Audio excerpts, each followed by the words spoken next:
Oscar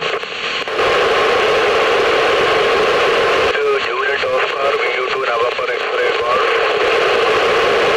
November X-ray call Juliet Oscar 519, thank you. FO 51973.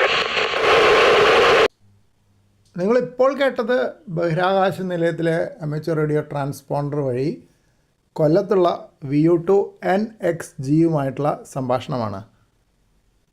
ഇനി ഇതിൽ ദൃശ്യമായ pass അഥവാ visible pass എന്താണെന്ന് അറിയണ്ടേ?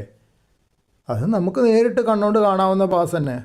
ബൈനോക്കുലറൊന്നും ഇല്ലാതെ ആ സമയത്ത് പാസ് ഡയറക്ഷൻ അറിയുകയാണെങ്കിൽ ആ ഡയറക്ഷനിൽ ആകാശത്തേക്ക് നോക്കിയാൽ വലിയ മേഘങ്ങളൊന്നുമില്ലെങ്കിൽ നേരിട്ട് അന്താരാഷ്ട്ര ബഹിരാകാശ നിലയം ഒരു ചെറിയ നക്ഷത്രം പോലെ നല്ല തിളക്കത്തിൽ ആകാശത്ത് കൂടെ ഇങ്ങനെ നീങ്ങണ കാണാം.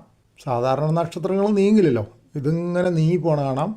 ഒരു ഭാഗത്ത് നിന്ന് ഉദിച്ചിട്ട് വേറെ ഭാഗത്തേക്ക് അസ്തമിക്കുന്ന വരെ ഇങ്ങനെ നീങ്ങുന്ന കാണാം.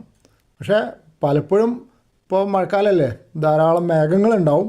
മേഘങ്ങളുണ്ടെങ്കിൽ കാണാൻ പറ്റിയെന്ന് വരില്ല. പിന്നെ ഒരുപാട് മരങ്ങളൊക്കെ ഉണ്ടെങ്കിൽ കാണാൻ പറ്റില്ല. ആകാശം ശരിക്ക് ക്ലിയറായിട്ട് കാണുന്ന അവസ്ഥയിൽ മാത്രമേ അത് സാധിക്കുള്ളൂ. പിന്നെ ഇവിടെ കാണിച്ചിരിക്കുന്ന ചിത്രം എന്ന് പറഞ്ഞാൽ അർജൻറ്റീനിയൻ ആംസാറ്റ് വെബ്സൈറ്റാണ്. ആ വെബ്സൈറ്റിൽ നമുക്ക് സാറ്റലൈറ്റിൻ്റെ പാസ് ഡയറക്ഷൻ കാണാൻ പറ്റും, ഉയരം കാണാൻ പറ്റും, പിന്നെ റേഡിയോയിൽ റിസീവ് ചെയ്യുമ്പോൾ ഫ്രീക്വൻസി എത്ര മാറ്റണം എന്നുള്ള ഡോപ്ലർ കറക്ഷൻ, അതാണ് ആ വോയിസ് റിപ്പീറ്റർ എന്ന് എഴുതിയതിൻ്റെ താഴെ കാണിക്കുന്നത്. ഇത് ഡോപ്ലർ കറക്ഷൻ എത്ര വേണമെന്നുള്ളതൊക്കെയാണ്. സാധാരണ ഞായറാഴ്ചകളിലുള്ള വിസിബിൾ പാസിൽ കുറേ അമേച്ചർ റേഡിയോ ഓപ്പറേറ്റേഴ്സിനെ കാണാറുണ്ട്. കാരണം എല്ലാവർക്കും ഒഴിവുള്ള സമയമാണ്. പിന്നെ ഇൻ്റർനാഷണൽ സ്പേസ് സ്റ്റേഷൻ വളരെ അടുത്തു കൂടെ പോകുന്നതുകൊണ്ട് അതിൽ കൂടെയുള്ള ട്രാൻസ്പോണ്ടറിൽ കോൺടാക്റ്റ് ചെയ്യാനും എളുപ്പമാണ്. സിഗ്നൽസ് വേഗം സ്പേസ് സ്റ്റേഷനിലെത്തി തിരിച്ച് ഭൂമിയിലെത്തുന്നതുകൊണ്ട് ദൂരം കുറവാണ്. 420 കിലോമീറ്റർ ഉള്ളൂ നേരെ അടുത്താവുമ്പോൾ.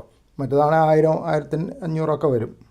ഇനി ഇന്നത്തെ വിസിബിൾ പാസ് മിസ്സായവർക്ക് 9-ാം തീയതി, അതായത് 3 ദിവസത്തിനുള്ളിൽ അതിരാവിലെ ഒരു നല്ല പാസ് വരുന്നുണ്ട്. ആ സമയത്ത് വലിയ മഴക്കാറില്ലെങ്കിൽ പുറത്തിറങ്ങി നോക്കിയാൽ മിക്കവാറും കാണാൻ പറ്റും.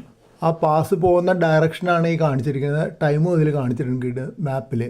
ഇത് n2io.com എന്ന് പറഞ്ഞൊരു വെബ്സൈറ്റിൽ നിന്ന് കിട്ടുന്നതാണ്. ടൈം നോക്കിയിട്ട് കിട്ടും. സ്പേസ് സ്റ്റേഷൻ്റെ പാസ് സ്പേസ് സ്റ്റേഷന് മാത്രമല്ല എല്ലാ സാറ്റലൈറ്റിൻ്റെയും കിട്ടും. പക്ഷേ നേരിട്ട് കാണാവുന്നത് സ്പേസ് സ്റ്റേഷൻ മാത്രമേ ഉള്ളൂ. ഇപ്പോൾ നമ്മുടെ VU2 TNI, നമ്മുടെ ശുഭാൻഷു ശുക്ലയൊക്കെ അവിടെയുള്ള സമയമാണ്. നമുക്കൊന്ന് പുറത്തിറങ്ങി നോക്കാം. ജൂലൈ 9-ാം തീയതി രാവിലെ ഒരു 5:48 പാസ് തുടങ്ങുന്നത്. പക്ഷേ അത്ര നേരത്തെ നമ്മൾ കാണില്ല. അത് ഹൊറൈസണിൽ പൊന്തി വരുന്ന സമയമാണ്. കുറച്ച് പൊന്തിയാൽ